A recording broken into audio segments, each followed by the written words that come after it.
Ating talakayan ngayon itong bagong panayam sa American promoter Bob Arum patungkol sa mga upcoming fights ng alaga nitong si Inoue. Dito nga po ay nakunan ng panayam ang nasabing veteran promoter. At dito ay pinaliwanag ni Bob Arum na mataas ang tsansa na ang alaga nitong si Inoue ay mapapalaban na sa London. Na kung saan ito ay mapipilitan ng umalis pansamantala sa baluarte nito sa Japan. At ayon pa dito kay Bob Arum ay may garantisadong 700 million pesos itong si Inoue regardless kung sino man ang makakalaban nito sa London. Ganun pa man, binigyan din nitong si Bob Arum na humihingi ng magandang match up itong mga big time sponsors ng London, okay? Na kung saan ay ayon pa kay Bob Arum na hangga't maaari daw ay maging challenging yung susunod na laban ni Inoue.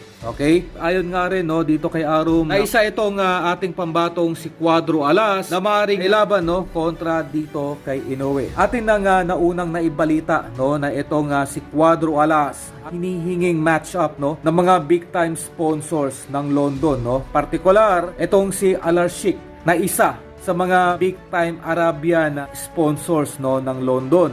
Okay? Na hangga't maaari daw ay itong match-up ni Cuadro Alas kontra Inoue ang gusto nilang makita ngayong darating na Setyembre. Maraming naniniwala dito sa London na isa itong si Cuadro Alas na maaring makapagbigay ng upset victory kontra dito kay Inoue. Na posibleng matalo nitong si Cuadro Alas ang tinaguriang The Japanese Monster na si Inoue. Noong 2019, sa naging laban ni Cuadro Alas sa London kontra dito kay Zolani Tete. Naniniwala po at that time ang lahat ng mga taga-England na lulumpuhin lamang nitong si Zolani Tete ang ating kababayang si Cuadro Alas.